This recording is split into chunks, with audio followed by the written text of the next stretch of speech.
ذوالفقار علی بھٹو کی پھانسی کی خبر، کیا واقعی ماپارا صفدر نے پی ٹی وی پر یہ خبر پڑھی تھی؟ السلام علیکم ناظرین، آج ہم پاکستان کی تاریخ کے ایک ایسے واقعے پہ بات کریں گے جس نے ملک کی سیاست پر گہرے اثرات چھوڑے۔ 4 اپریل 1979 کی صبح سابق وزیر اعظم ذوالفقار علی بھٹو کو راولپنڈی سینٹرل جیل میں پھانسی دی گئی۔ یہ واقعہ آج بھی پاکستان کی تاریخ کے سب سے زیادہ متنازع اور زیر بحث واقعات میں شمار ہوتا ہے۔ اس واقعے کے ساتھ ایک اور سوال یہ بھی اکثر پوچھا جاتا ہے، کیا بھٹو کی پھانسی کی خبر پاکستان ٹیلی ویژن یعنی پی ٹی وی پر سینئر نیوز کاسٹر ماپارا صفدر نے پڑھی تھی؟ ماپارا صفدر نے برسوں بعد اپنے انٹرویو میں بتایا کہ انہوں نے اس تاریخی خبر کو پی ٹی وی پر پڑھا تھا۔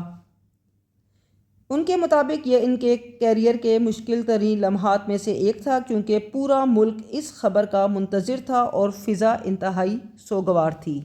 اب ذرا اس واقعے کے پس منظر پر نظر ڈالتے ہیں۔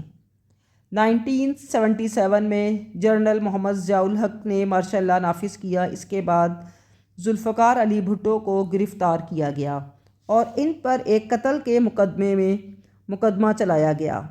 طویل عدالتی کارروائی کے بعد سپریم کورٹ نے اکثریتی فیصلے سے سزائے موت برقرار رکھی۔ 4 اپریل 1979 کی صبح راولپنڈی سینٹرل جیل میں سزا پر عمل درآمد کیا گیا۔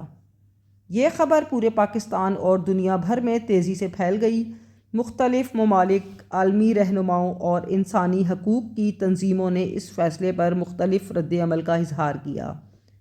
کئی لوگوں نے فیصلے کی حمایت کی، جبکہ بہت سے لوگوں نے اسے متنازع قرار دیا گیا۔ وقت گزرنے کے باوجود یہ واقعہ آج بھی تاریخ دانوں، قانونی ماہرین اور سیاسی تجزیہ کاروں کے درمیان بحث کا موضوع ہے۔ ماپارا صفدر کا نام بھی اس تاریخی لمحے کے حوالے سے یاد کیا جاتا ہے، کیونکہ ان کے مطابق انہوں نے قوم کو یہ خبر سنائی تھی۔ آپ کی اس بارے میں کیا رائے ہے؟ کیا ذوالفقار علی بھٹو کا مقدمہ پاکستان کی تاریخ کے سب سے متنازع مقدمات میں سے ایک تھا؟ اپنی رائے کامنٹ میں ضرور لکھیں۔ اگر آپ پاکستان کی تاریخ پر ایسی مزید معلوماتی ویڈیو دیکھنا چاہتے ہیں تو چینل کو سبسکرائب کریں، ویڈیو کو لائک اور شیئر کرنا نہ بھولیں۔ اللہ حافظ۔